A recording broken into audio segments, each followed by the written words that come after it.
Very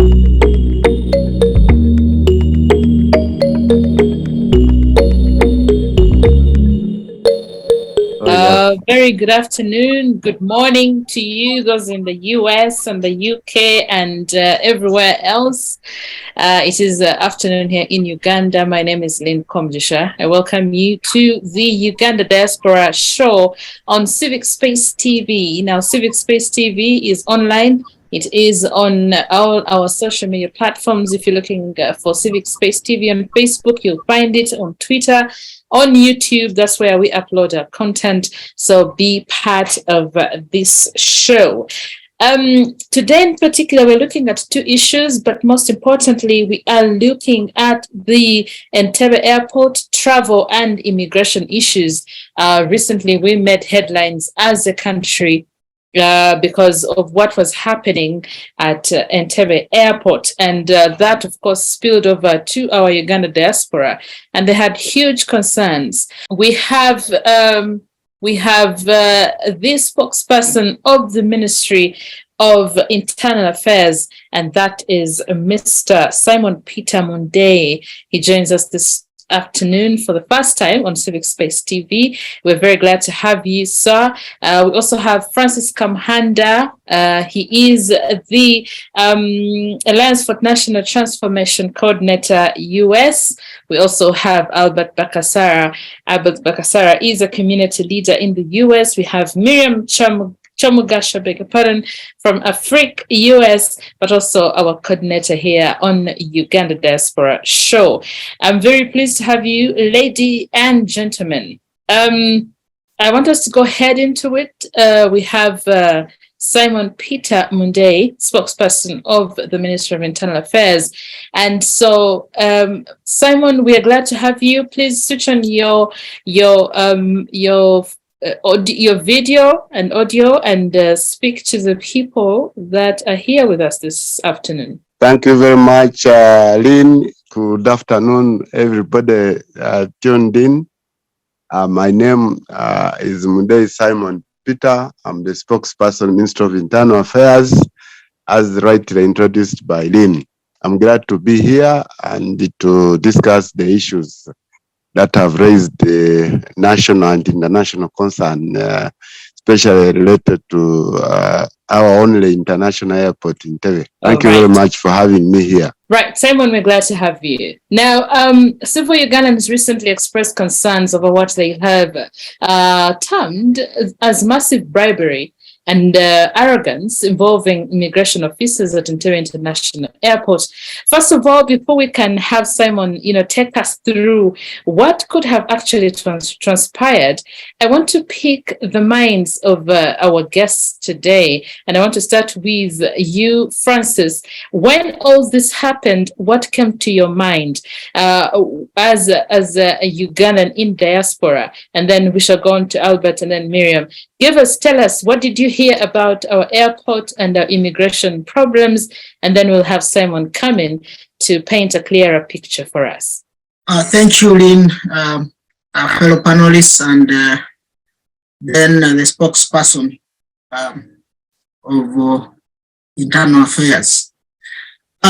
Lynn, when I heard of that, I was not surprised, but I just knew that all along what we have been hiding behind the curtains has automatically come to the sitting room, the dirty linen, because it had been going on in the country over and over. I would say it just let out the rot that we have in society. I'm not going to say that it is only in civil aviation or in internal affairs, but the whole society of Uganda has been eaten up by that. But then I will just say that when it came out like that, I saw what we have been struggling with. And Bakasara always say that what story if we are the brand ambassadors of Uganda as the people in the diaspora. So you give us hard time of how we can best sell Uganda outside, because we can't keep defending the indefendable, and not until the cat was let out of the bag, because all of us in one way or another, we have gone through such a challenging moments, most especially when it comes to our airport and immigration services. So it is so unfortunate, and all that comes through the incompetence of the collapse of the structures of government. And I would also say, I don't know whether it also comes to a lack of supervision, the way how people go into these jobs, whether they are indeed hiring competent people, and whether people know exactly what it means in those positions they are in, most especially when it is the gateway of Uganda being exposed outside. And you remember in here, I said that the airport is like the sitting room. If I'm a guest and I'm coming to your house and I find the sitting room is full of trash, then I can't bet that your bedroom, or where you have prepared that I'm going to sleep, will be a clean environment for me to stay. I would just run away. And as you know, that is, the airports are good attraction sites for tourists. The way how you welcome them, tomorrow they will say, I will come in. So that would beat us and would shy away most of the people. Then, of course, the national trade and so many other things that we may talk about as the benefits of the airport. So it is so unfortunate. And most important is that even when they say the internal affairs and whoever is responsible say, oh, we are dealing with this rot to clean it.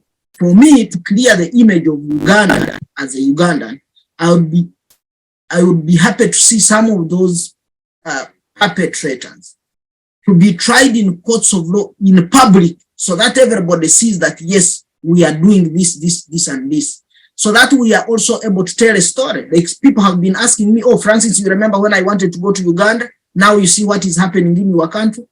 But if I also had, you see what we have done to those people, they are being tried in public court, and this is the sentence they have issued. But everything is again handled behind the curtain, and it's very hard. You remain guessing whether they just changed them from one office to another or something tangible was made. Thank you.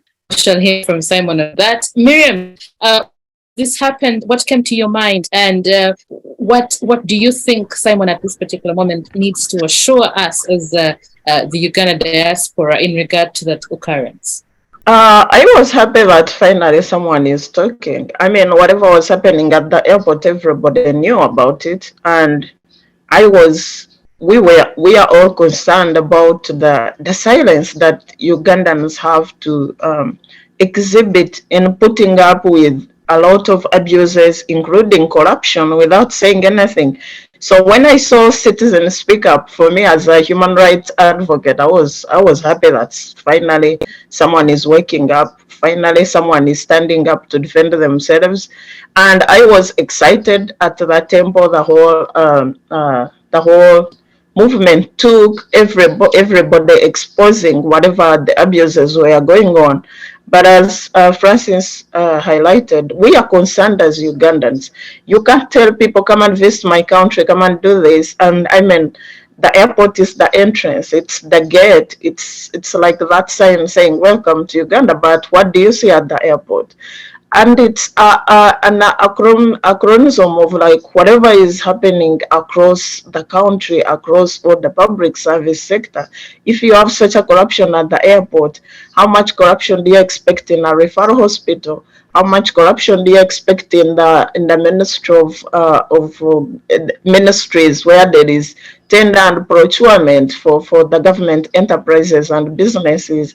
How much do you expect in the corruption going on in, we saw whatever happening in Uganda Airlines, we saw right now there is a big a scandal going on in NSSF. I mean, every government sector, every public service, there is something going on. But the only painful thing, like Francis said, is the tendency of the government to cover up instead of exposing and eliminating the vice. They tried to cover up, and you saw how the airport and other government officials involved. I think Mr. Mundeyi will tell us how that happened. How they were rushing to condemn the videos. That's how they started. They started by condemning whoever had published the video, and they called it a regurgitation, which was baseless, and that's what actually provoked the public to come up and show them more evidence. And then they came up with another sign saying, "Hey, don't film anything. When you go to the airport, don't use your phone, don't record anything," as if saying, "Hey, if we want to be corrupt, don't record us. We have to do what we have to do, and it's none of your business." So they were trying to shut up and shove all the dirt under the carpet. And that's so sad as a response from the government. You don't mind, like, okay, we know a lot is going on, but how do you respond to that even when you are exposed? We can't say that the airport official, the immigration officials, Minister of Internal Affairs didn't know that corruption was so rampant at the airport, but they were silent about it. Maybe they benefited from it. But even when they are exposed, how did they react to the incident? And that is so sad. That shows even the reforms they are trying to put on are half-hearted, and we don't know how long they're gonna last. And it's a cause for worry. It's really a big issue and a cause for worry. Today we are operating in an atmosphere. It's like a global village.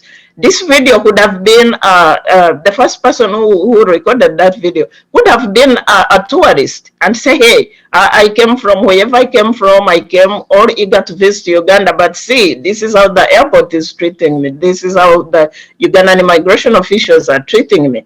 But it happened to be a Ugandan, and most of the people who are extorted also include those people we spend so much inviting to come and invest here as tourists, and it's a shame. Why are we even putting in an effort to invite people if we are going to mistreat them? Just if we cannot control our own officers at the airport. Hey, thank you very much, Miriam. Albert, how are you? Happy New Year. It's been a minute. I last saw you last year. We're glad to see you again. All right.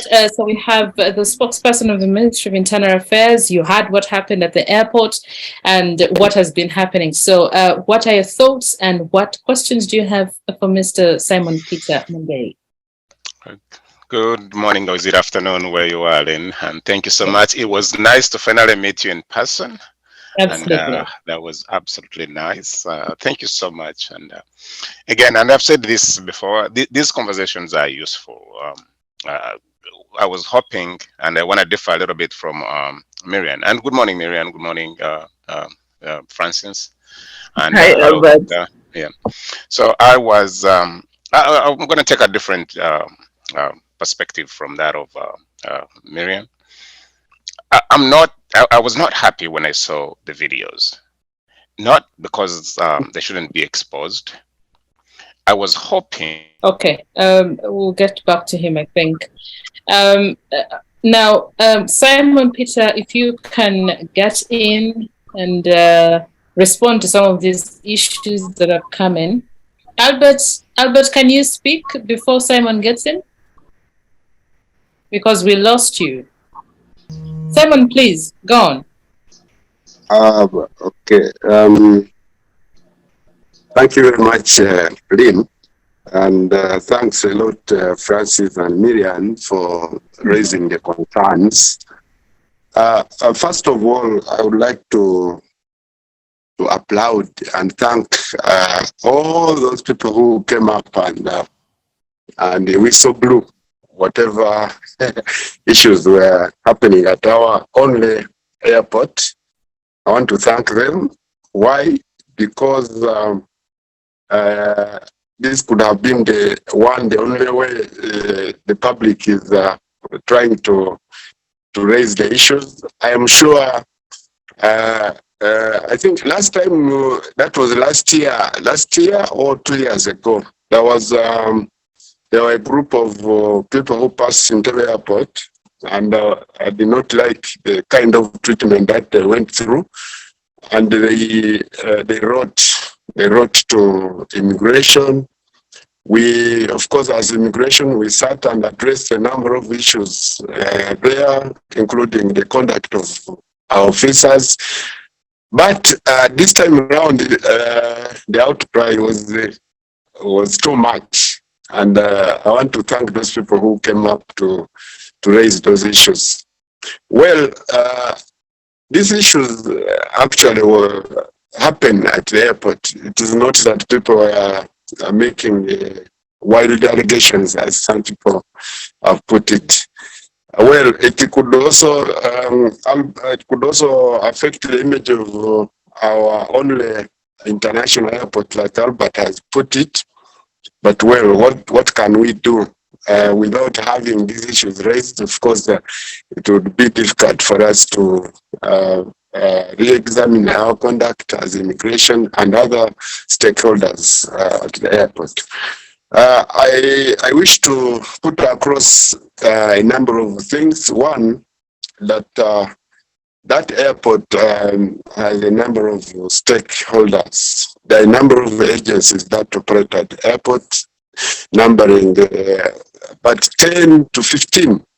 Because at the airport we have UPPF, we have ISO, we have ESO, we have airlines, we have Uganda Police, and even in police we have departments like CID, we have narcotics, dealing with drugs. We have URA, we have immigration. There are a number of agencies that operate at the airport. The only mistake that the public was making is that people who travel through Entebbe think that it is only immigration that operates there.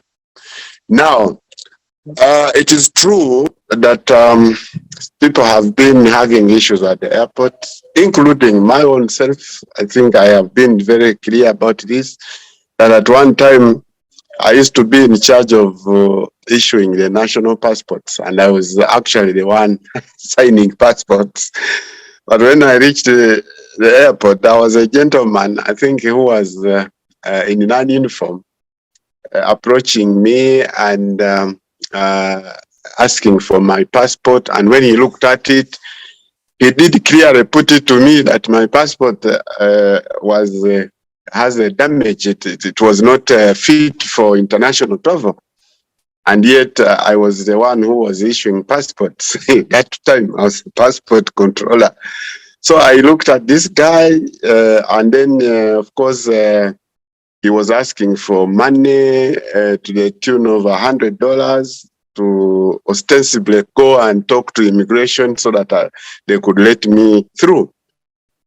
Of course, that person was, I had to ensure that that person loses the job at the airport. But I mean, this is just a one-off. If me, who was controlling passports, was being disturbed at the airport. Now look at this young lady going to Eke, living in the diaspora, who is illiterate, who doesn't know anything, who doesn't know anybody, what they could go through.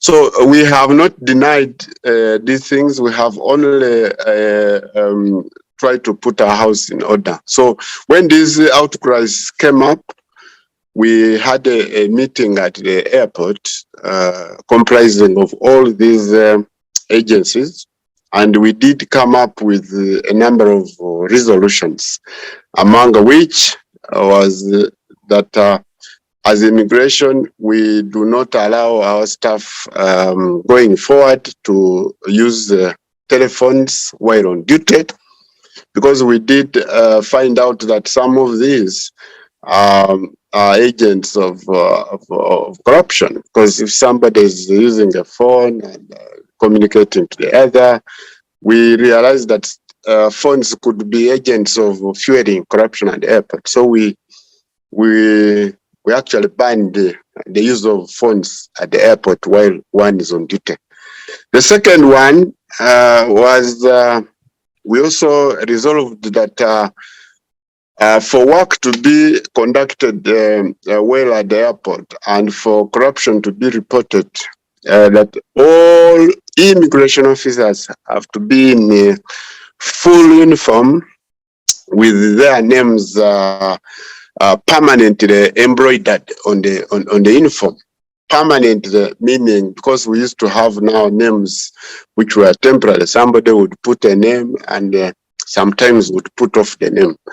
So we thought that having names permanently embroidered on the immigration uniform would deter anybody who would even think about confusing or conniving with the name on their chest seen as something that would help.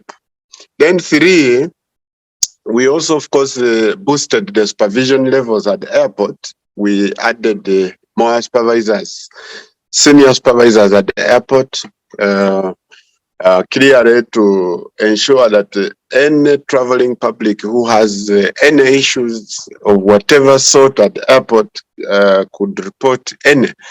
We ensured that we have supervisors at in all corners of the airport. These supervisors would respond to any complaint that would come up by the traveling public. So we have boosted supervision, and both at departure and arrival lounges of the airport.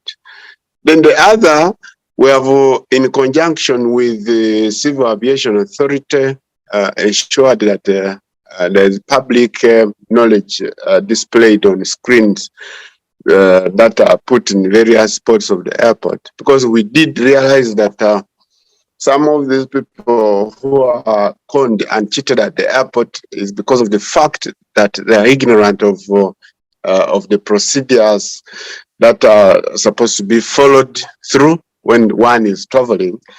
And also, we realize that people who are not informed are the ones who are prone to cheating, to corruption. Because if you don't know where you are going, they ask you, where are you going? You don't know where you are coming from, then you would be at the mercy of those officers who are putting those questions across to you. So we did think that if we put this information, displayed it everywhere at the airport, people would read this information, and this information will be in the public domain for whoever is traveling to read.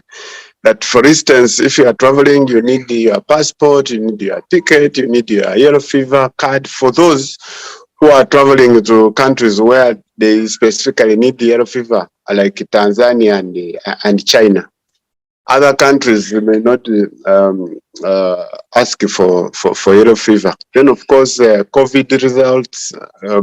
Sometimes if you don't have results, then maybe COVID vaccination card with both shots.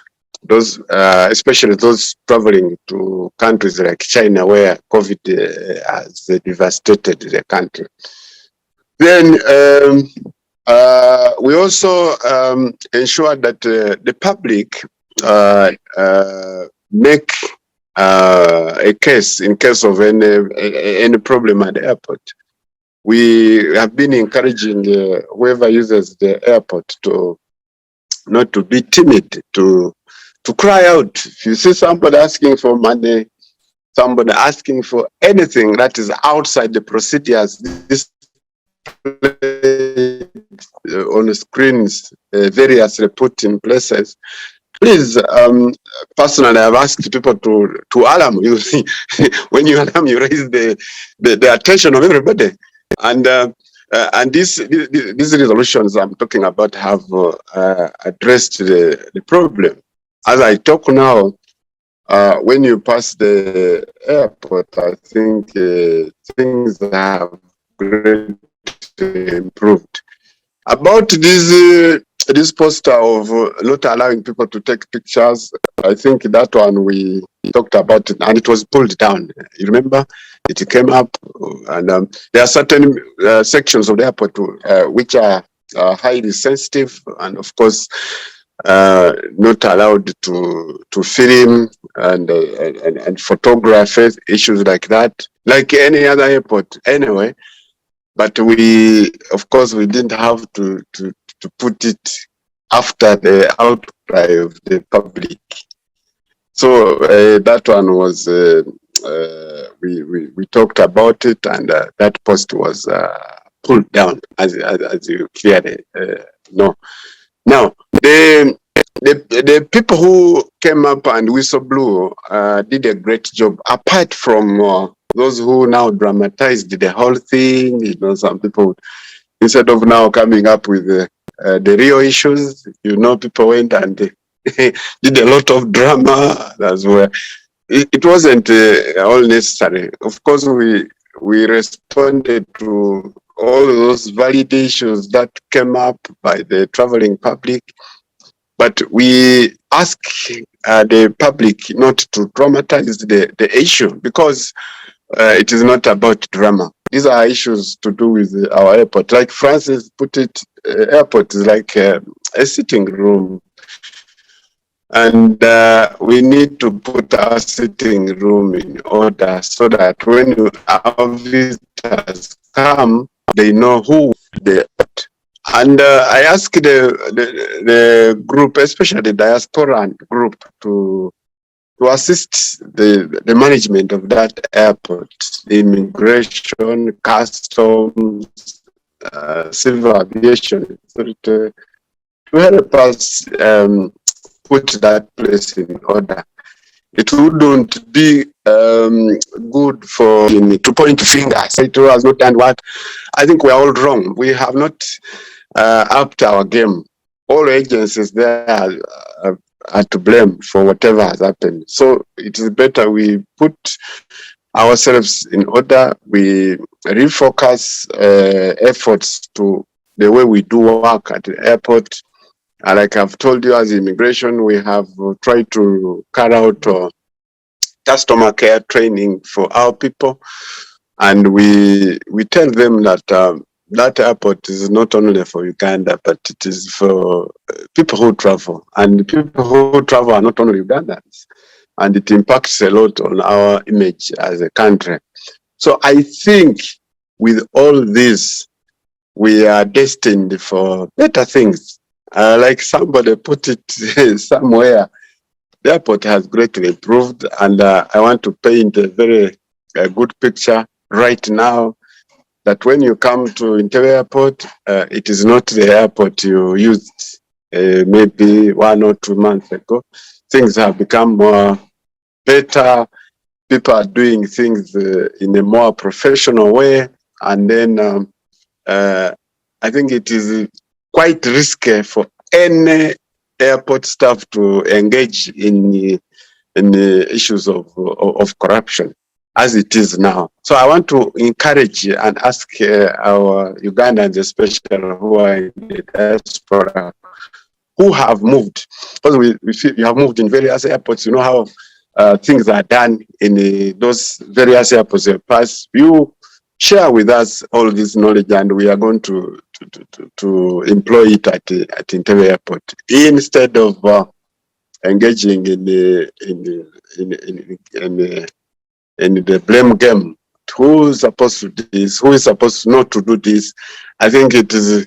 We know we had not done our job so well, but of course we ask for first of all for to be given time and benefit of doubt for us to be able to put things in order. So I ask our members in the diaspora especially to come out and share with us different experiences as they pass through various airports. We are going to up our game, and we are going to make things better. Like I have told you, things are right now. Thank you very much, Lynn. All right, Simon, that's very, very interesting and very humbling to know that things are, improving, and we hope to see even more and more better things coming our way. Now, Albert, I'm glad to see you. Unfortunately, we lost you at some point, and so please go on, Albert. I think you had a question or comment in regard to our topic of the day. In the meantime, Francis, what are your reactions to what Simon has told us? Thank you, I always like when we are discussing these things and an officer comes and admits that there was a mistake. I always like that. And I think so far amongst people whom I have interacted with who work with government, you are so far my best person I have interacted with. Not being on a defensive, for sure, if we are to put things right. And I thank you for that, and I respect you. You are a true Ugandan and a patriot. But having said that, you raised a series of issues that, for example, number one, that people are not knowing where they are going, and then they are prone to predators at the airport. I don't agree with that, because other airports generally, when you don't know where you are going, then every employee at the airport helps you to ensure that you reach where you are going safely. So that brings the element of trust. That's why, like, our uncle visited us here. He has never gone to school, but we told him, at every airport where you reach, you just show them that you don't know English and you need help, you are going to this place. And he was always helped, including when he reached here. It is the immigration officer who called us that so-and-so has reached here, do you know him? And nobody was exploiting him. I think that is a good gesture. And he was also surprising. So that is an element. Whereas at Entebbe Airport, he was questioned. You don't know English. You even don't know where you are going. What if you get lost? Again, they begin making noise for us. And the old man was scared, was about to go back home. So that one, I want to say that it is important you keep training our people. The second one is about the yellow fever. I still remember I encountered an incident, that is 2016. It is your responsibility to train. In most cases, they show a lot of ignorance. To train your officers to also know that such and such is what is needed, and so on, so that they can be able to gain. I still remember when I reached and I insisted that where I'm going, they don't need a yellow fever card. They insisted you must have it. When I insisted, they called a policeman. And the policeman was telling me, then you are not going. Then I said, okay, now where can I get the services? I told them I had taken it. They said, no, you have to take it. So they asked me to pay, and they said, since you are already immunized, you don't need to be immunized again. I insisted that I have paid for it, I have to get it. But now I'm beginning to think, when this saga happened, that did they inject me water?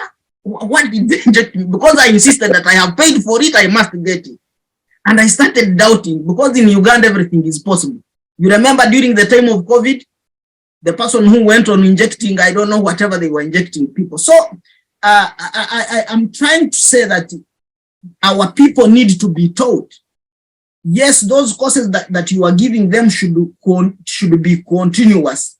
You've said you have improved supervision, but I don't know whether you have very strong surveillance cameras at each and every point, so that when a case is reported, you can go and review the footages, and then we bring some of these people to book. Then I will go back to ask that, even if, yes, you have retrained these employees and so on, do you normally carry out the EPA, the performance appraisals, so that you know that this person is not performing well? And then we by the way, for me, I don't believe in where I'm a teacher by profession. I don't believe in where some of these bad tomatoes, we push them back to society, they go in another area, and then they do the same wherever they have gone. There should be some form of punitive measures, so that people come to know the implication of the actions that they are doing, because like these ones are damaging the whole country. But when somebody just goes scot-free, that because, okay, we have terminated your employment without anything being done, they don't take it seriously. I will give an example. In the US, if the law catches up with you, even if it is a single lie, you will regret it the whole of your life. So, which is lacking in Uganda, that somebody can be chased from internal affairs, then he goes and gets maybe a job in foreign affairs or in another ministry or in another area. For me, I think we begin codenaming them. Let's build the cat so that where every person goes, they know this is a wrong element when it comes to public service. That will help us very much. You talked about the airport, that you have multiple sectors. Yes, I don't agree with that. All other airports have multiple sectors. That does not mean it should derail. Generally, even we would get even better services. But the most important part is, in my thinking, when we come to your office, immigration, because you are ushering in people, you are ushering others out. So to me, you are the most focal point to see exactly, even you would be overseeing these others or those civil aviation authorities and authority on its own. But for you, you should be seeing all these others. Because when everything goes wrong, we are putting, what we are putting on limelight is the immigration. Whether I have been abused by maybe a security personnel or what, or whatever, for me, I would say immigration. Because at the end of the day, if I'm to reach out, I should reach immigration and say, yes, so and so was like this and this, that one is being, maybe we handed him to ISO. I will give you an example. I had an experience when I went to the Netherlands.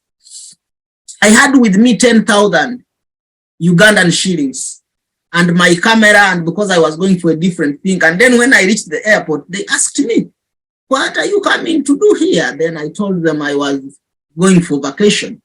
But because I had traveled in a different class, and then they were asking me, they saw I was just with the camera and so on. But the way how they were responding to me, I thought these are the most saved people, they are going to help me. But they kept taking me step by step, not until I realized I was in a highly interrogating security wing. You get the point. But nobody was abusing me. Even they were asking me, do you want something to eat and so on? Do you want something to drink? But at the end of the day, like the person whom I had gone with, they kept finding out who is this person, and then realized that, okay, this person could be held somewhere with the security people. And then you find like, you feel like that you are welcome. So for me, the only thing that I'm praying and I'm pleading is that don't transfer bad tomatoes to other places or other ministries. Deal with them. And if we made the noise, also put it public for us to know that this is what you are doing, so that we are able to keep selling Uganda. That, okay, yes, this was a mistake, it happened, but this is how it is being addressed. Now things are better, and so on. But otherwise, I thank you for coming out and for sure, like what you explained, also what you went through.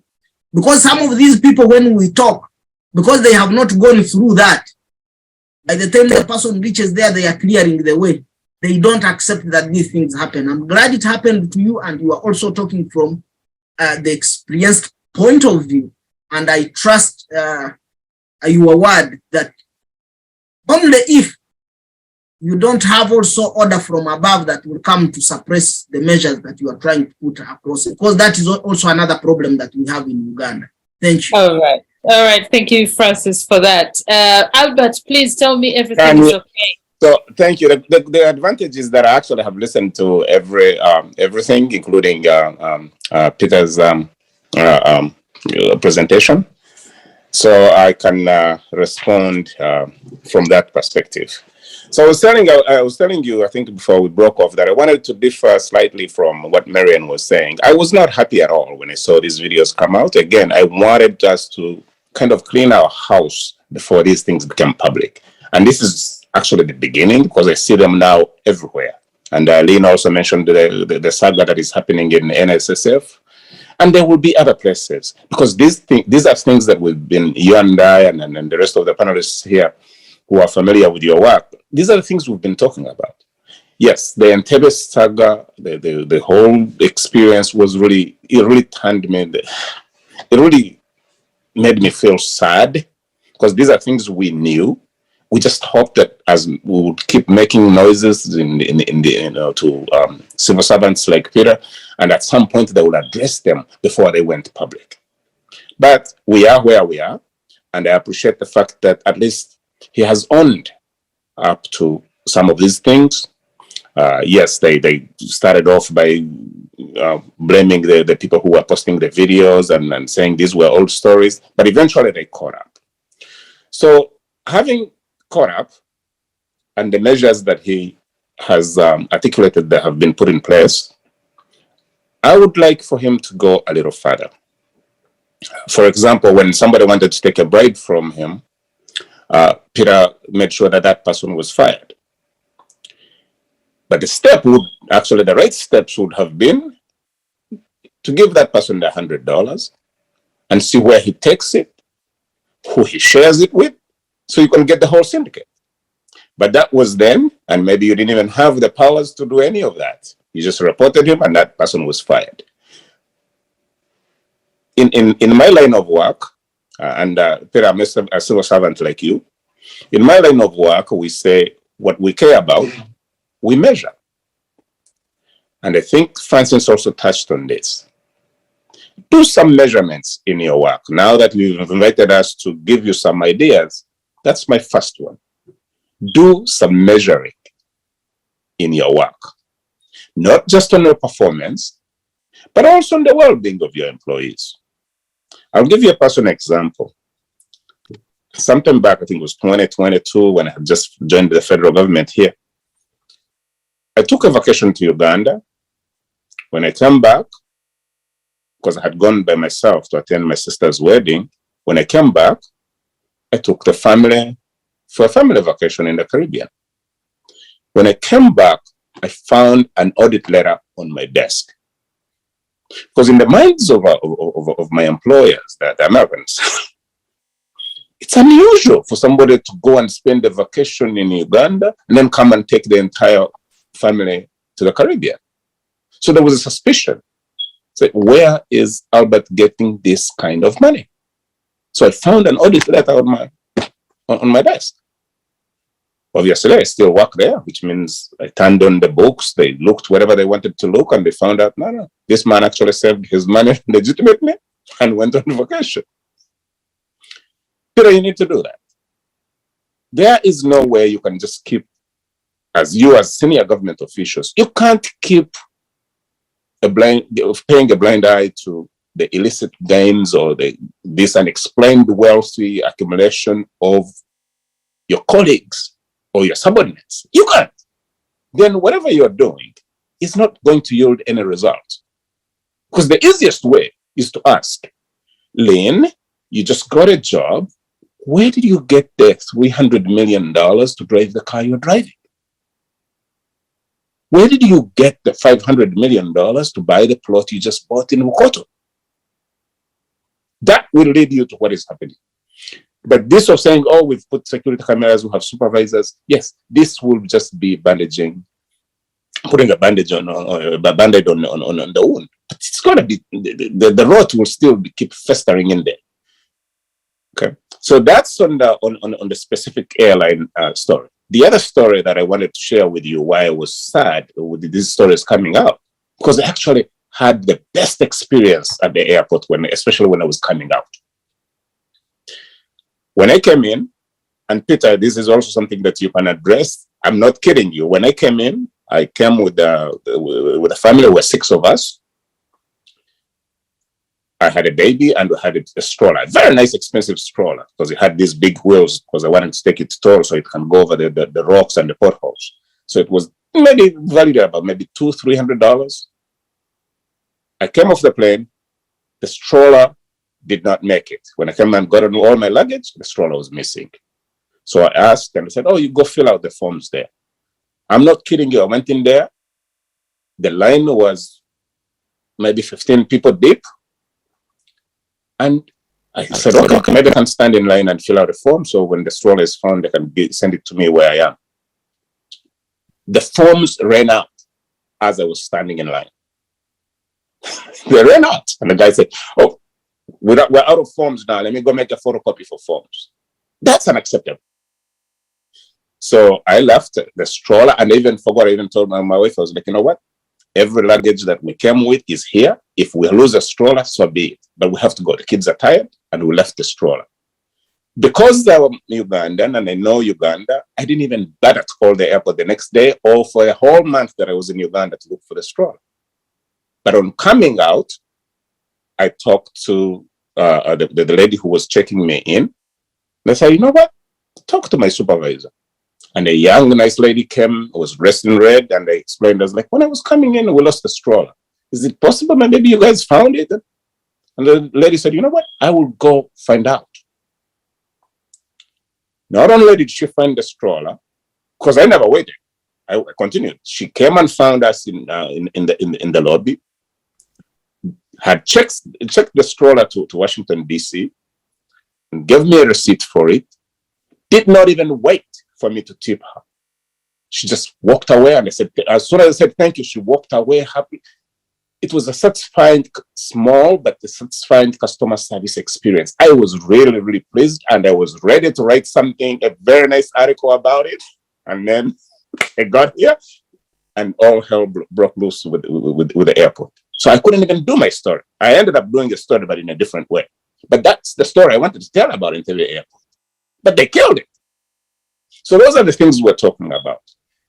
Yes, there will be some people who will dramatize this, but there are real problems there, and the real problems will be resolved by some of the measures you put in place. But please add on performance measures and wealth accumulation of your employees and colleagues. Add on constant training. What I liked about the training, you're talking about educating the public who travel, because you're right. If somebody doesn't know their rights, those are the people who are going to be susceptible to paying bribes and stuff, because they don't know that something they're paying for is actually supposed to be free. So I applaud Peter and his colleagues who are going to put this in place to make sure that they educate the public. You can do this several ways.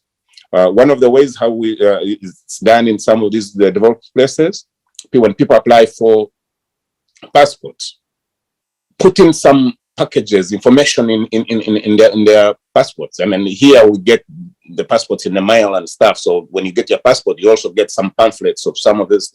But you can hand these out when you're giving people passports. It's the same thing. It's not a lot of money. I mean, I know there would have to be a budget and you probably don't have the money. But try.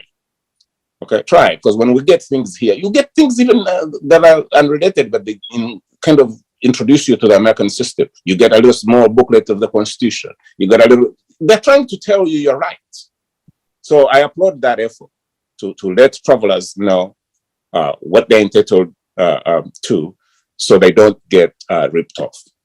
On the broader scheme, again, please don't pay a blind eye. If you're one of your young employees, even if it's your office, your assistant, if they come in driving a flashy car, you clearly know something is going on. Please follow up. Follow up. Because this idea that somehow employee of the airport are building these houses and these mansions in such a short time, which you know is not commensurate with their compensation, something is going on. So whether it's visible or whether it's one of the things that have been highlighted in these videos that have been going online, it may even be something that you don't even know about. But you will only know that by targeting and looking closely at your employees. I'll stop there now. Thank you so much, Lynn. All right. Okay, thank you, Albert. Miriam, over to you before we get Simon Peter in. Yeah, nice to hear from you finally, Albert. And that was a breath of fresh air, especially about the good conduct of the officers who returned your items. Yeah, I might say some sections really work. It's not that things are all totally going awry. I mean, there are people who are doing a good job, and most of the time, it's like I think their target hits are selective. when they see you are informed, when they say you are an Albert, you are not the poor girl going to the Middle East, they will be cautious on how to deal with you. And that's where the problem lies. We exploit our most vulnerable people who are expecting to be assisted, who deserve to be assisted. They're the ones we target with extortion. And I would suggest, I don't know how workable it is, since we have so many people going to the Middle East, especially these workers, the migrant workers, why don't you create something like a desk for them, separate, which can handle their issues very fast, very easy, so that they are not exploited as much. I think it's very possible because they go to particular flights, they go to same direction, they require similar particulars. So it would be even easy to tailor some services for them, put a desk for them where they can inquire very easily, where maybe they speak so many languages, since some of them are not so informed, educated formally, so that, make Entebbe, traveling through Entebbe more comfortable for Ugandans. And I think that is very possible, that is very doable, and it will even take, the lines, it will reduce the lines at the airport, which would clear the check-in and check-out, since you would take a section of the people through a particular programmed line and check them out very fast. So that aside, I would also like to add on what Albert and Francis have highlighted, the appraisals. Do you appraise your workers? Training goes with appraisal, and their performance, if it's measured, if it's rewarded, that's how you encourage workers to perform better and eliminate the corruption. Sometimes most people are corrupt because they are not rewarded enough. We know how much poorly our Ugandans workers are paid. So sometimes people are corrupt because they are struggling. I'm not saying that to condone corruption, but if you reward workers according to the labor they put in, if I'm spend 12 hours or 8 hours at the airport, am I taking a day's worth of work back home? Will I be able to feed my family? So that you are not tempted to steal. And that might, I see sometimes there are people, you see, like a police officer is earning $100, and you wonder, how are they going to survive? Even, do you have lunch? Can you even afford it? So when a guy asks you that I don't even have a soda or mineral water and he's standing on the sun, you are even tempted to give them money to corrupt them, when you are even condemning corruption. But you even, you are commiserating with them. So if we are to expect the best out of the workers, are we rewarding them enough? And if you are rewarding your workers enough, then you demand the best service. And if a person cannot perform and you have paid them well enough to perform to their best, then you can fire them. That would be fair both ends. So the appraisal, the continuous training, I'm glad you're doing something. And like Francis said, it's so refreshing to hear from some government official who's not busting and trying to talk down to us about the criticism and the feedback that he's getting from the public. And it's good you are open to new ideas and the best way you can improve the service at the airport and the migration in general. Another thing maybe I wanted to suggest is to add on what Albert said. If you use the social media, Albert was suggesting that maybe you hand on booklets to people and all that stuff. But we know sometimes our people don't read that much. If you say put in a booklet in English, there are people who don't understand that much English to understand the rules and regulations.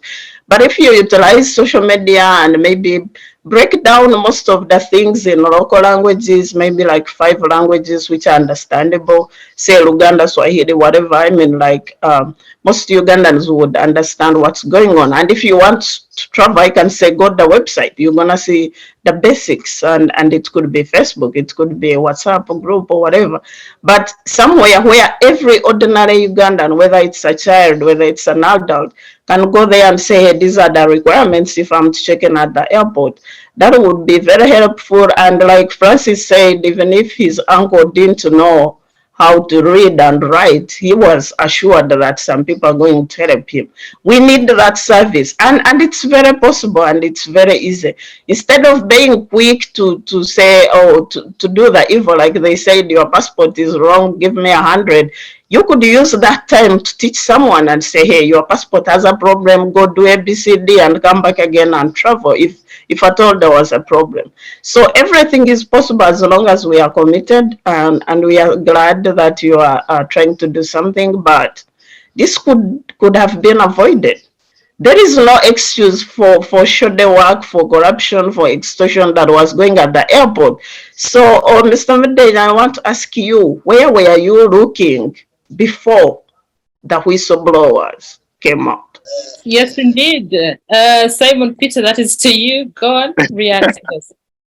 Yes, thank you very much, Miriam. Before the whistleblowers, you know, this thing called the corruption is very, very complex. The people who involve themselves in corruption, more specifically to do with bribery, do it discreetly. They don't do it openly. And we discovered that people who involve themselves in these corruption tendencies are the travelers who, first of all, don't follow through the right channels of travel. Some of them are people who want to sidestep the procedures at the airport after coming late. Somebody wants to rush in, come in very fast. He doesn't want to go through all the checks. So such a person would want to oil his way through quickly without having to go through for us to pin even one who was involved, because corruption, as you know, and specifically bribery, is done under the table. It is done under the table between the giver of the bribe and the receiver of the bribe. Nobody, there are only two parties involved. So it is quite difficult for us as administrators to have known who has given a bribe and for what, and who has received a bribe and for what. So it became quite difficult. Even now, it's the reason I was asking the people, especially those in the diaspora, to come out and help us, that if anybody asks for a bribe, you have followed through the right channels, you have come to the airport 3 hours to departure, and you have in place all the documentation, the paperwork, the passport, and somebody goes ahead to ask from you money, please, you let us know. We encourage people actually to alarm. Why? Because it is quite difficult for us to know the dealings of two people, the one giving the bribe and the one who is receiving the bribe. That's why it has been very, very, very, very difficult for us to pin anyone.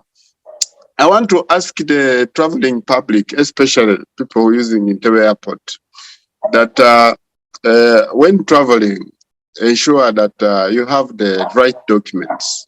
You have your passport, rightly issued, genuine. Ensure that you have your ticket. Ensure that you have reached the airport in a good time, about 3 hours to departure. And then ensure that you have these other things like COVID results or immunization certificate of COVID for some countries, and then yellow fever. And then tell us who is asking for money from you really. If you have your paperwork in place, you have everything with you, you have reached the airport early enough, I don't think somebody will from the blue ask for money, apart from, of course, these shrewd ones who will look at your passport and would want to make money out of it. So I want to encourage the traveling public to always let us know. If somebody asks for money, let us know. Somebody asks for a bribe. Somebody asks for something that is not in line with what you are supposed to do at the airport. Let us know so that we may be able to handle this. These things have been happening, like I told you, Albert, Miriam, and Francis, because they happen between two individuals. There are two parties involved: the one giving the bribe and the one receiving the bribe. If people didn't make noise, we wouldn't know. It would be very difficult for us to know that this thing has happened. It happened to me, and I, of course, blew it out of the box. I had to make authorities know about it, but it's quite difficult. Checked before the whistleblowers because we did not have sufficient evidence, sufficient proof for us to prove these cases. You remember there's one officer at the airport who was filmed, I think, asking for a bribe. He was asking for a bribe of, I think, 400,000 to clear someone. Somebody put him on a camera, recorded him. That is the thing we would encourage people to do. And as I talk now, that officer doesn't have his job at the airport. So if we do that, and then if you give us evidence and we fail to act on that evidence, then you'll be right to say that this government is really bad, is not doing what it's supposed to do. So it is difficult, first of all, to get to know that somebody is involved in corruption tendencies. Even Albert put in place and been put to us the issue of people having assets that are not commensurate with their pay. This also needs some kind of evidence because, you know, some people would tell you they have inherited property, they have all sorts of these, what this, ABCD. It's a problem to prove that what somebody owns is as a result of involving themselves in corruption. But what we are doing, like I rightly put it, is we are continuously training these officers, because it is very bad for somebody to reach Entebbe Airport after traveling 16 hours also, and then finds a gloomy officer who is not only unfriendly, but also asks for a bribe to access our country. We are not going to allow that kind of thing to happen at our airport. So we are continuously training these people. I also want to tell you that we have disciplined so many officers, only that we have not done this in public. We have so many officers have had their jobs lost at that airport. You see, so many.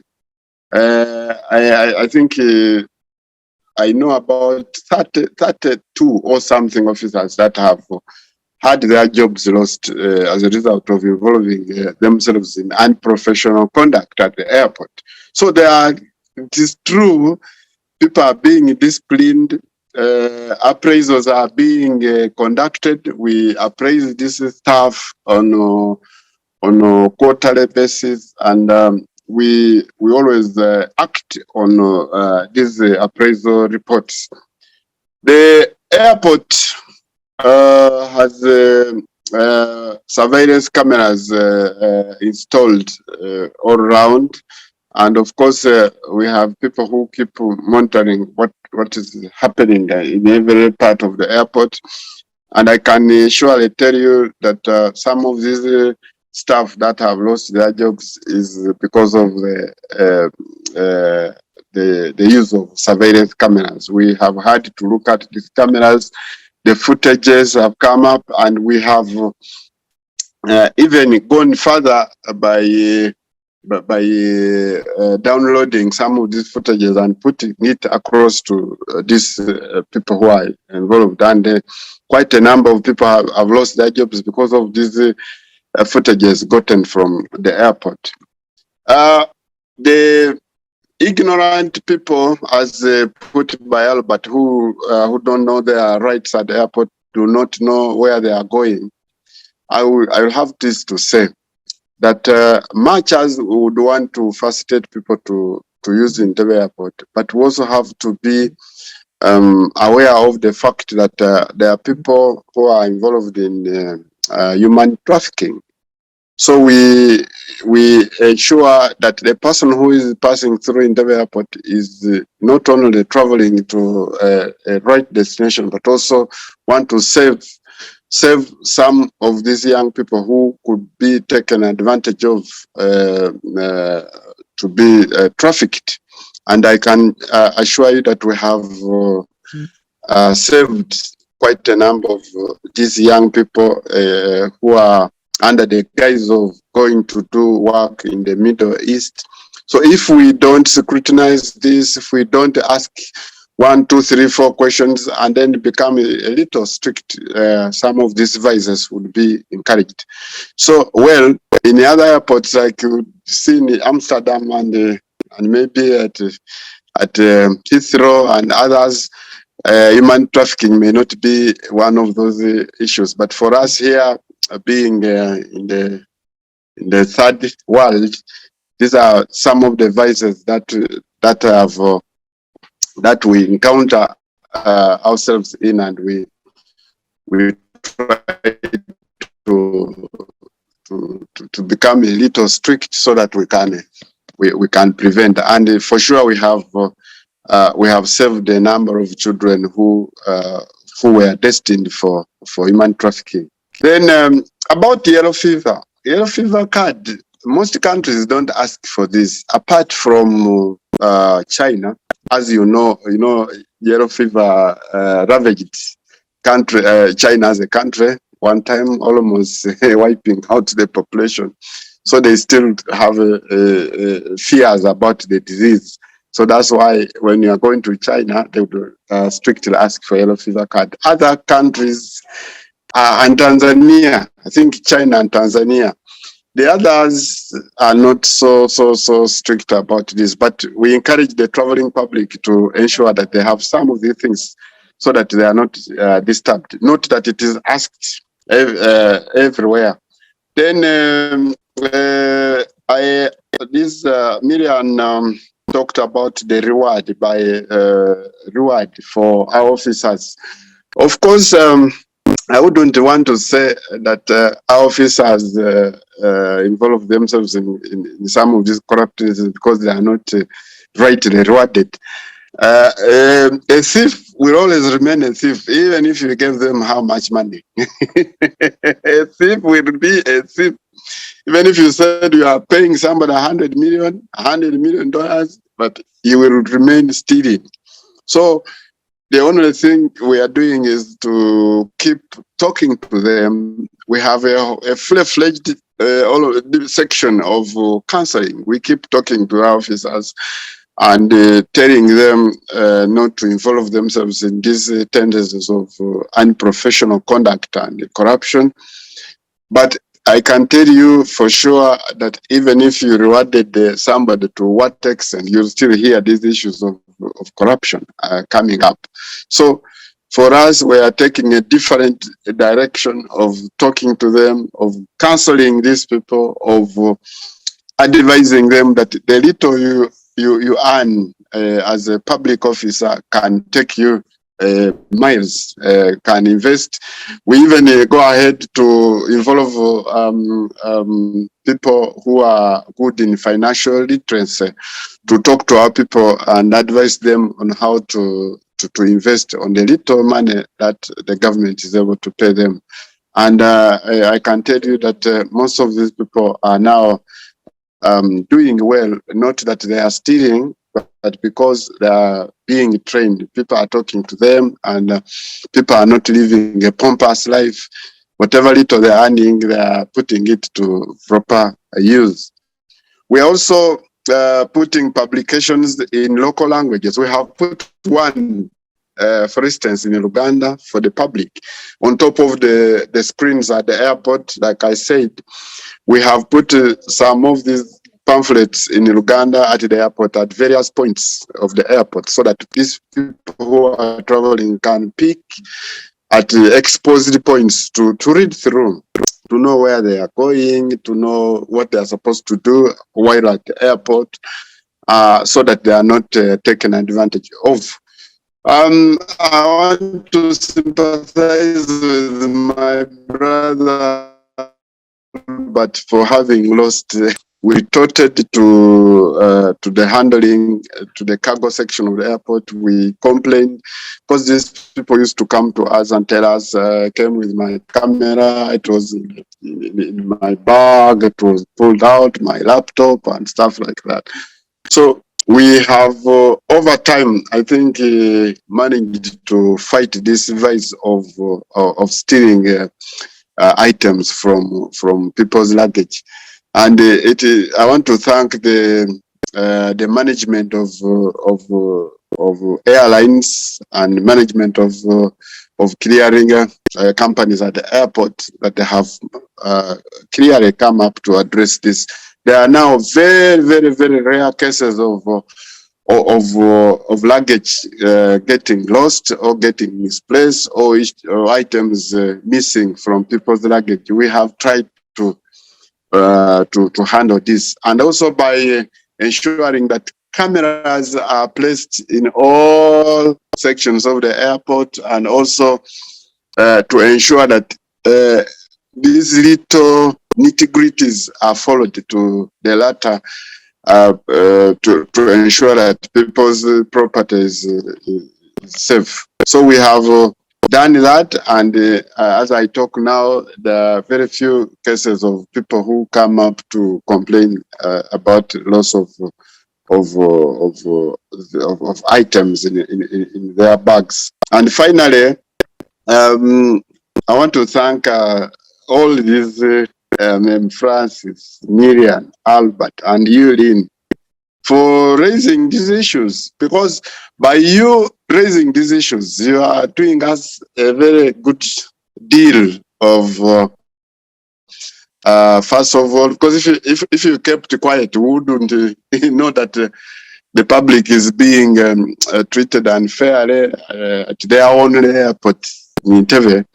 And also, by airing out these issues, you are giving us opportunity to address them, so that we, in future, these things may not come up again. So I want to thank Francis, I want to thank Miriam, I want to thank Albert, plus all those who made noise on social media. And my promise to you is that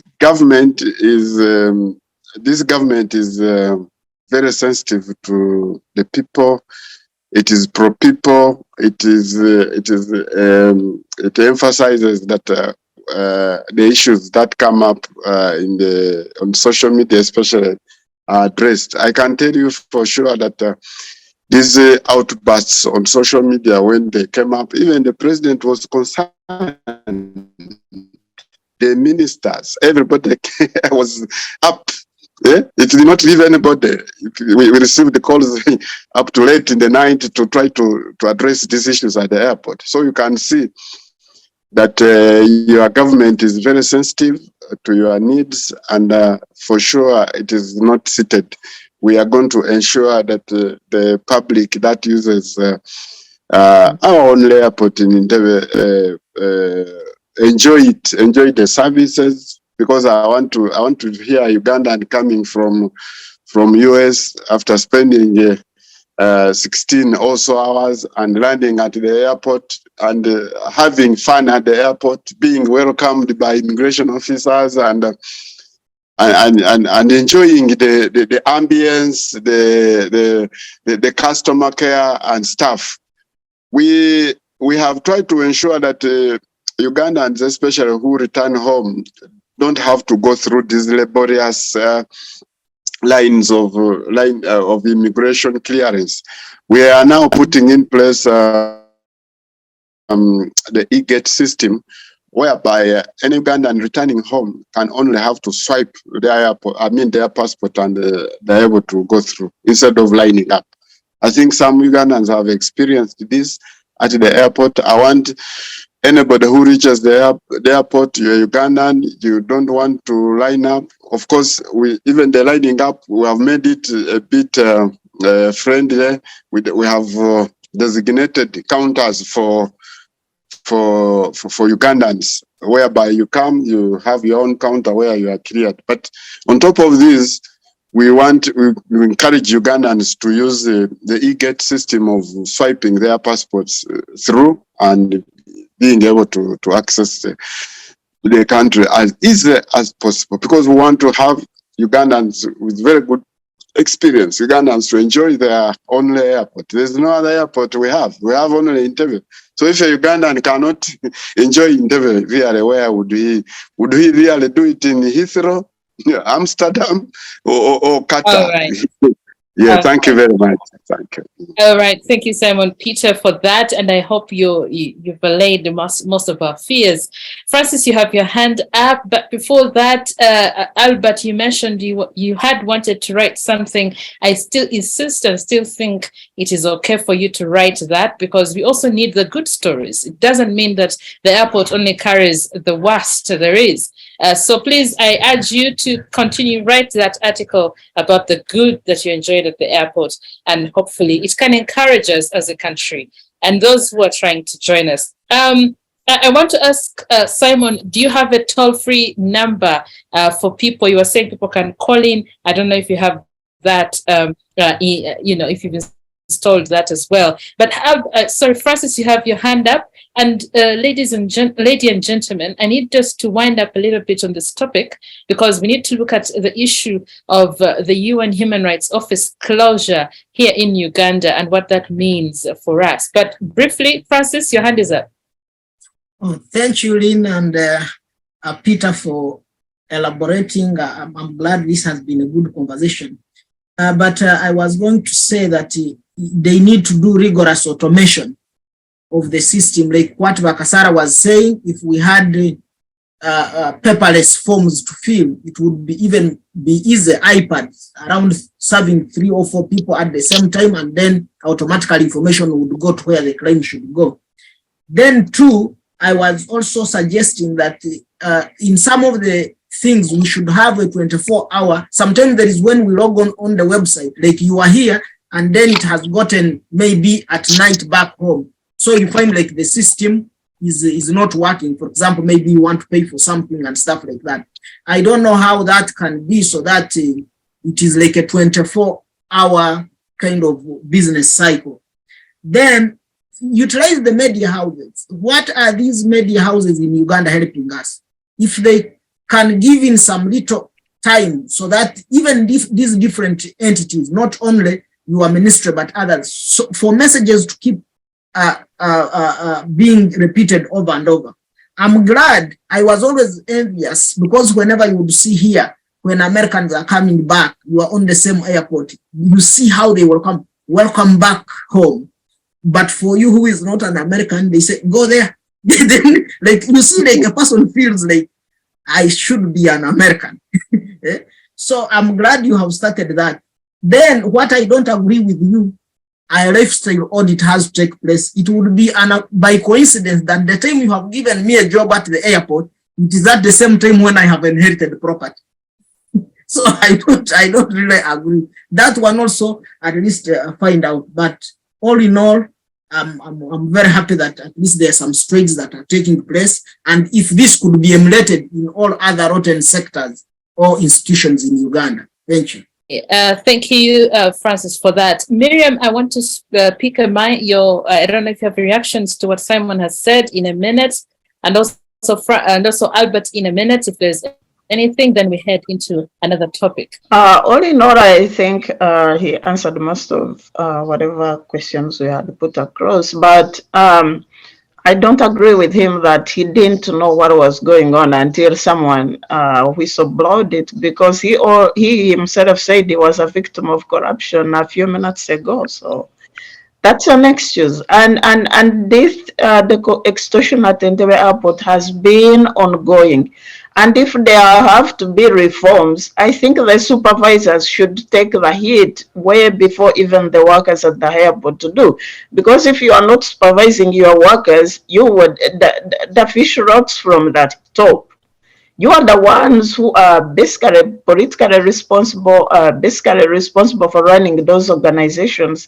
The workers take your orders, and if you are supervising well, most of this rot can't happen under your feet, so under your watch. So basically, whatever we say, Simon, please, it goes back to your office, it goes back to your desk and your bosses, and you should take responsibility.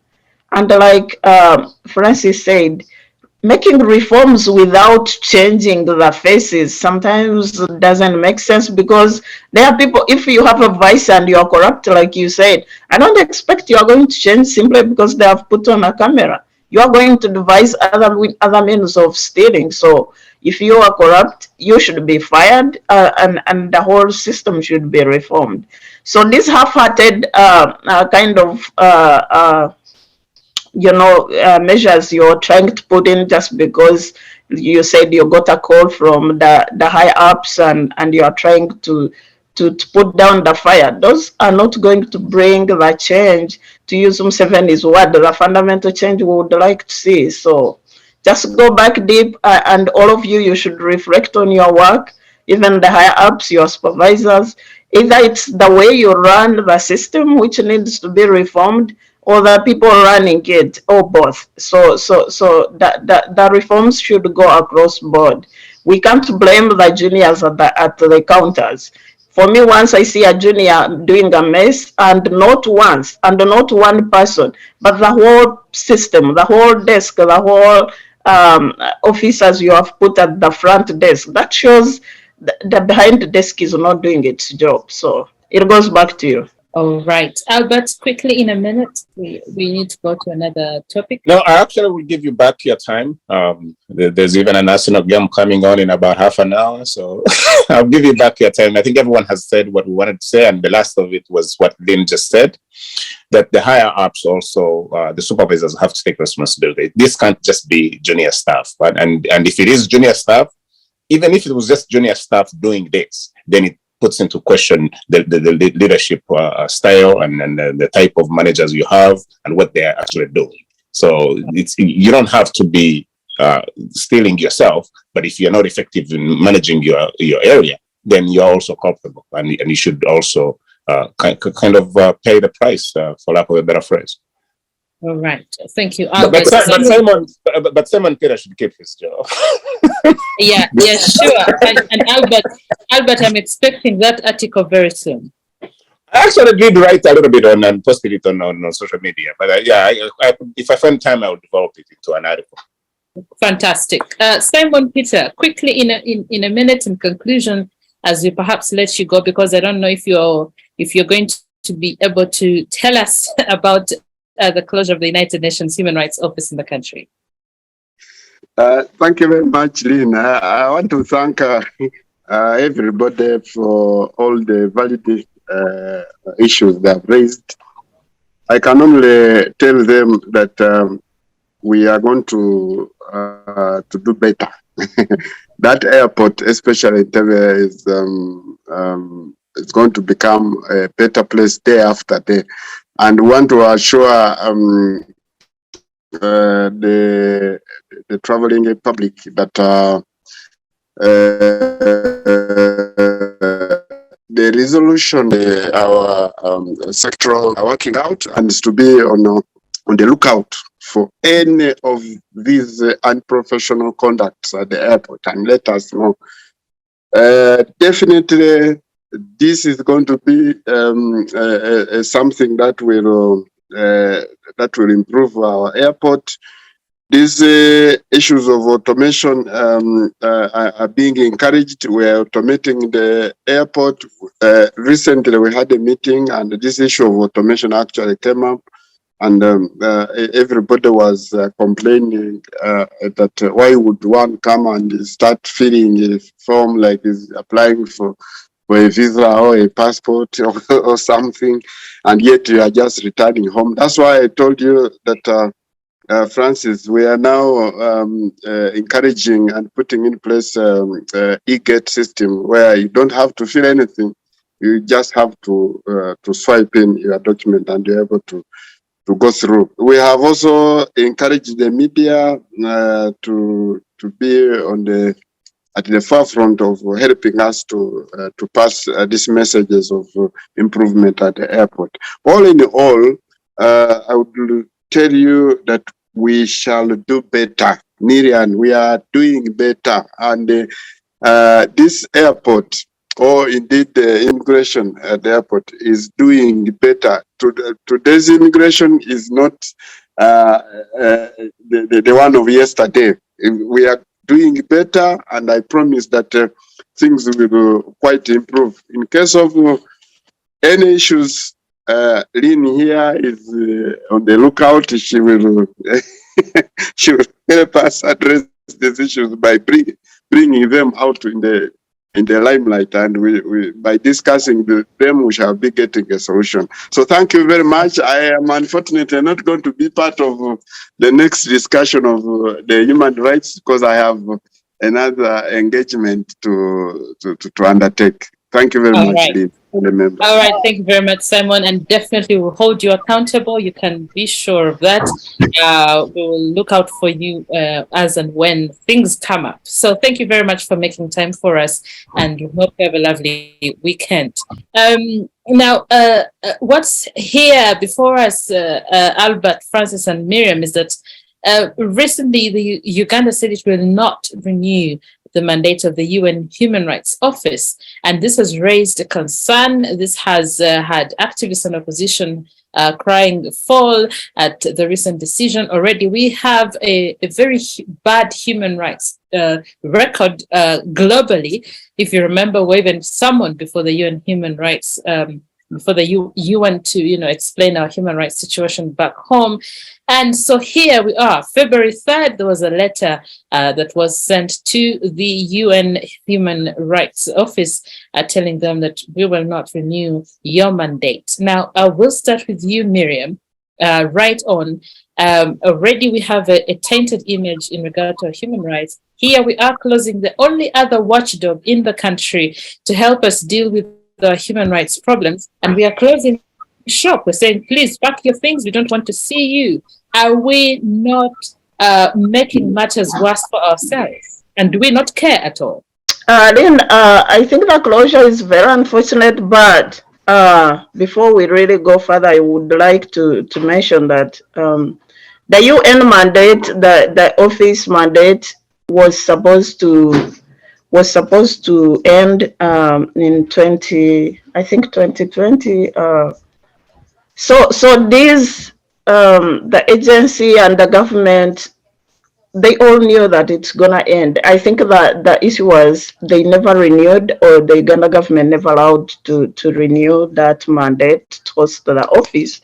But Miriam, what a coincidence. Yeah, the coincidence again is there was a report, a very incriminating report, which was released 3 months ago about Uganda abuse of human rights, and it was released to the UN, and Uganda is accused of gross human rights violations, which include detaining people without due justice, without due process, the arbitrary arrests, the kidnappings, the torture that is going on, the so-called safe houses, which are illegal detention centers where people are abused in. So many issues. And then when Uganda was called up on that to give accountability, that's when we see this dust coming up and say, hey, close shop and go home. And the UN Human Rights Office is not the first one to be closed. You see these human rights offices, the civil society, is like checks and balances to the government excesses. They're like the police guard. They're like, you see the linesman in a football field saying, hey, you're crossing the line. And in cases where the government undermines the people's rights, it's these bodies which come up and say, hey, really, you can't do this. You ratified the UN protocols. You are supposed to conduct yourself in such and such a manner. And this is going way beyond. So when we see all these agencies, the DGF, most donor agencies which were calling out the government on human rights abuses, are all getting closed one by one. The space is getting narrower and narrower. It's like we're being shut in the dark with a bully. The government here is the bully. It's not accounting to the people. And the people who were calling out, the few voices which were standing up and advocating for the people, are all being chased out. And the worry is for all human rights defenders, for all Ugandans who care about the rights of their fellow Ugandans. The worry is when all these voices die, what is going to happen to the people? Sure, what is going to happen to the people? Indeed, that was the biggest question. Like, I think honestly, moving forward, we have now is the time we're going to even be worse at abusing people's human rights. Francis, over to you. Albert, I want to end with you because we have a few minutes to the top of the hour, about 20. So I want us to use that time very well. Francis, what do you make of this move? Because many people are actually saying that, well, Uganda has built capacity. We have the Uganda Human Rights Commission. It is able to carry on the job or even do better job than the UN High Commissioner for Human Rights Office. Lynn, it is so unfortunate that the UN office was closed or their mandate was not renewed. I remember even when the Uganda Human Rights Commission claims they have the capacity, I doubt. I think yesterday, but when I was listening to the chairperson of Uganda Human Rights Commission, Miriam, the way how she was explaining, like she seemed also not to know what is going on. And then she says, okay, we established the 7 people, but the 18 we don't know. They are ghost people, and like trying to, let me say about these things of torture and human rights abuse, you only know it when you have seen it.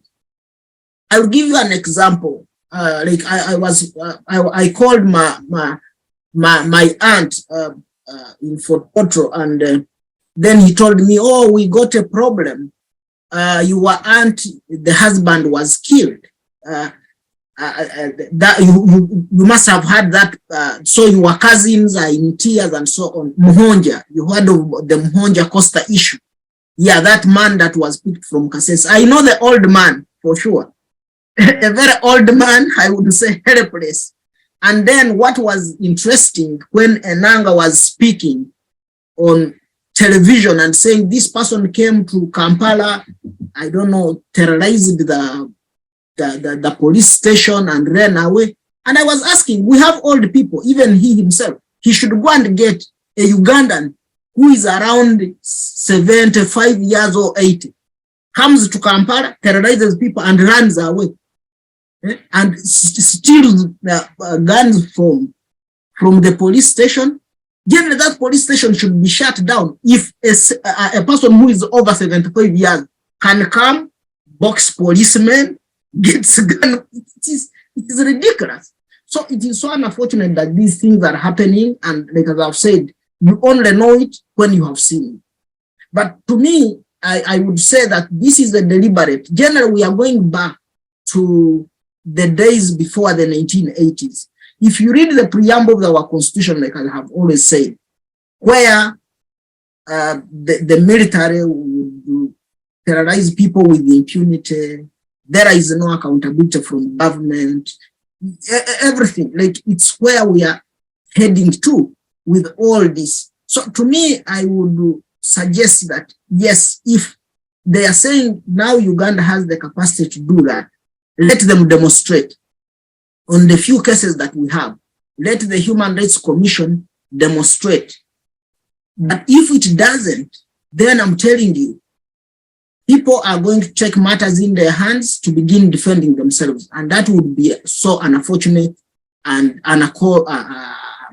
so unfortunate for Uganda and it may not end well for sure. Right, thank you, Francis. Now, Albert, if you remember, we had a conversation here some time back, still about the youth, the human rights problem in Uganda, and how it was affecting the country's image globally. And now we are seemingly shooting ourselves in the foot and injuring us even further by evicting the only other body that perhaps would have been one to help us put us back in line and make sure that we are in order. Are we not running away from scrutiny? Yes, and as Francis said, it's unfortunate. And yes, the government has the right to not to renew the mandate. In my humble opinion, this is a result of the criticism that they've taken. For some reason or another, the government of Uganda it's never looked at criticism, especially positive criticism, as something that it could use to build, whether it's government institutions or the processes in government or improvements in those processes. It's always looked at as an enemy. And this it comes out even when we're competing for elections, when the opposition is vilified. Uganda really, it's like we don't know to say, you know what? Actually, Besigye is very good for the country. Bobby Wine is very good for the country. We don't have that. Say, the Mugisha Montus are actually very good for the country because they give you that criticism for you as government to improve the institutions and the processes and delivery, service delivery of government that the government is supposed to do. But we don't do that. So this closure or non-renewal of the UN Human Rights Office is in that light, whereby because we've had disagreements on illegal detentions, torture, killings, and even homosexuality, because we have those differences, therefore, these people now are foreigners, hell-bent on imposing their culture on us, and they don't understand us, so we should throw them out. We can manage ourselves. But the key thing that I really want to highlight is that by doing that, you take away, as Miriam said, somebody who could actually be helping you, because this office is not helping foreigners. It's helping us, Ugandans. So when you take away that watchdog and those rights, you don't have someone to tell you, hey, here you're doing this wrong. Hey, this is something that a few people on your Human Rights Commission may not be strong enough to tell you, but we're telling you. Because the UN Human Rights Commissioners are not beholden to Ugandan politics. But the commissioners of Uganda, if you look at their names, they're all politicians. They're beholden to the president, and that is where the side of their bread that is buttered. So they're not going to criticize the president. They're not going to criticize the government actions. And if they try, they're going to go as far. They're going to go so far. So that leaves really the absence of the Uganda Human Rights Commission and its commissioners and its networks and with civil society. If that is taken out of the picture,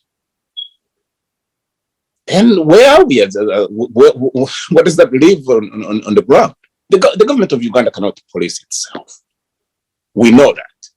So these development partners, the UN and the Europeans and the Americans, when they come in and give us that constructive criticism, it's really meant for us to help ourselves. And I've made this point when I was in Uganda recently, when people were saying, oh, you Americans, or you want to do this and that, you want us to remain undeveloped and all that. And I was saying, no, there is no interest, at least none that I've ever seen here for the 20, 30 some years that I've lived in the US. I've never seen an interest. It's not in the best interest of the US for Uganda to remain undeveloped or poor. It's not, or any African country for that matter. Because an undeveloped, a poor country cannot buy iPhones. You cannot buy Cadillac cars from America. So it does not support American jobs. It does not support the American economy. It does not even support American interests.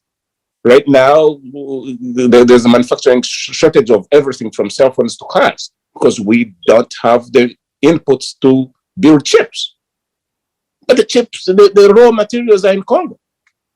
So someone said, oh, the Americans want Congo to remain where it is, as I heard some politicians say in Tor, and I'm like, you got to be kidding me. How does that help America?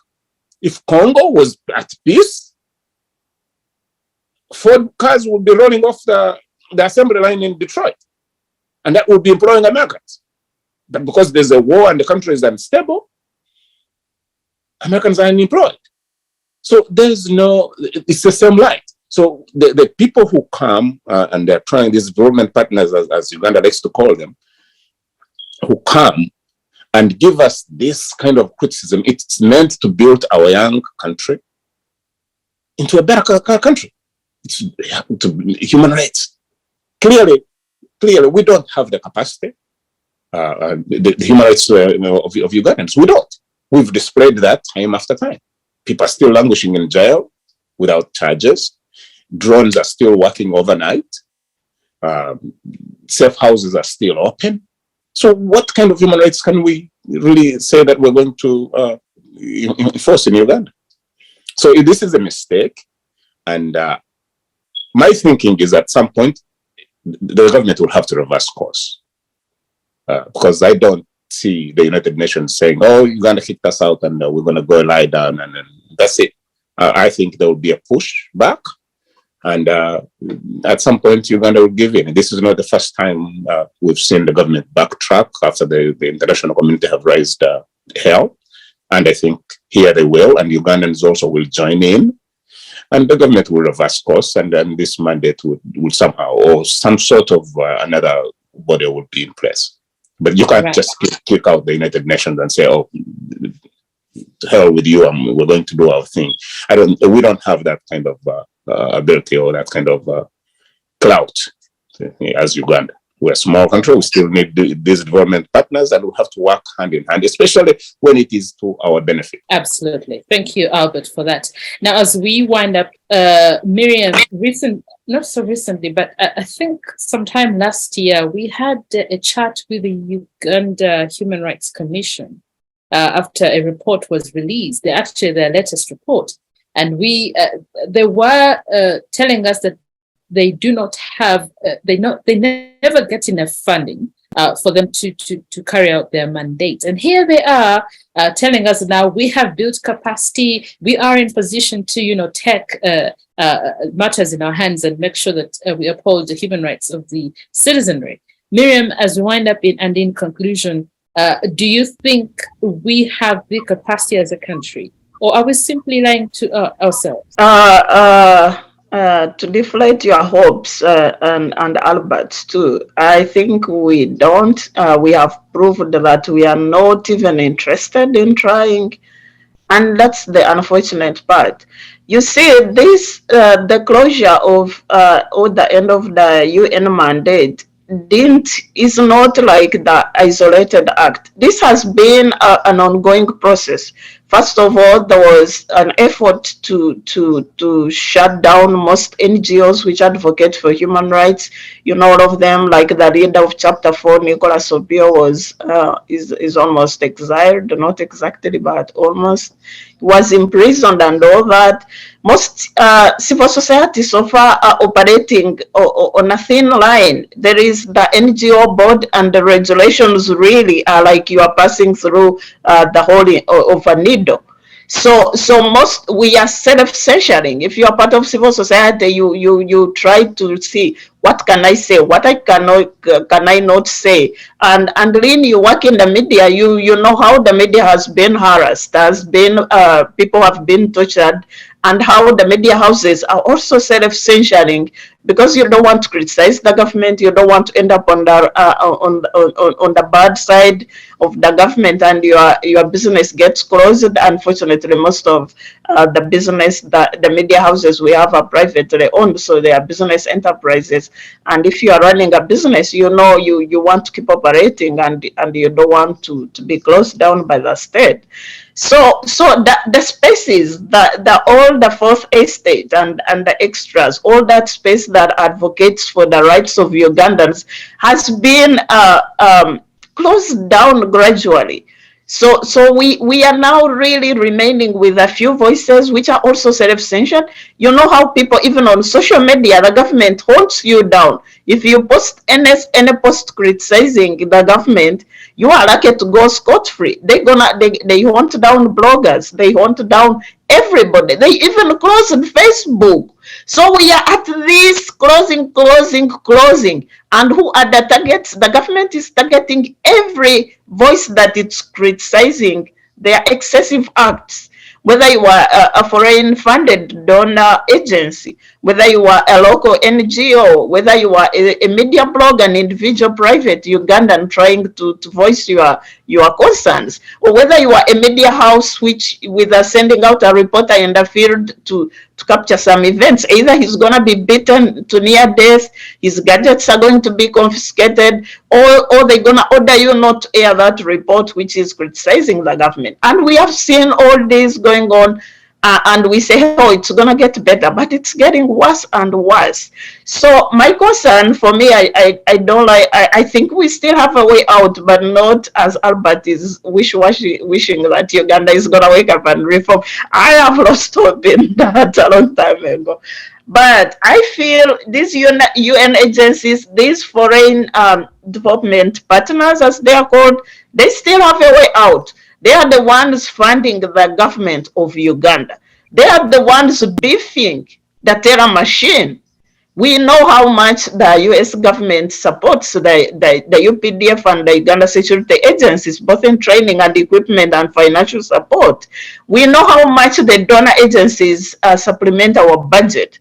We know how much they support. So as Ugandans, we are signatory to UN as an agency. These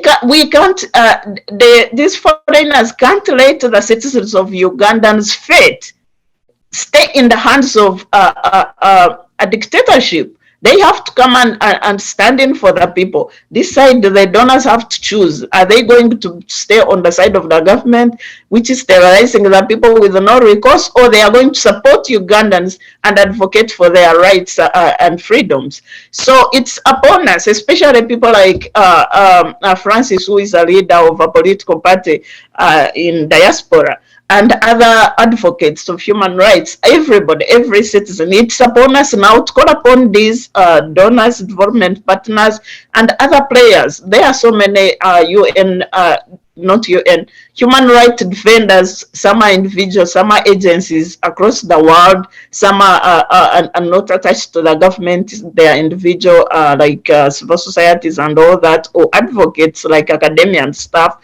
So we have so many people whom we can rally upon and call to come and support and advocate for rights in Uganda. I think the trend we are taking is not the best. And if the 2021 elections were worse, and if the opposition politicians today are mistreated, I don't know what is going to happen in 2026.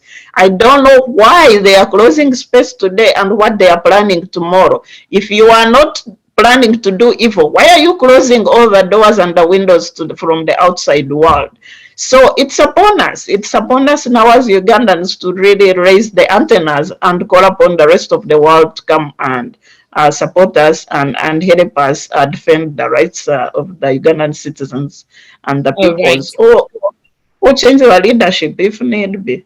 Francis, in a minute, as we wind up on this, do we have capacity? We have the Uganda Human Rights Commission. It says it has the whatever it takes to do the work that the Office of the Human Rights, UN Human Rights, has been doing. Thank you, Lynn, Miriam, and Albert. I would say that Uganda has not yet developed the capacity to stand on its own as far as human rights is concerned.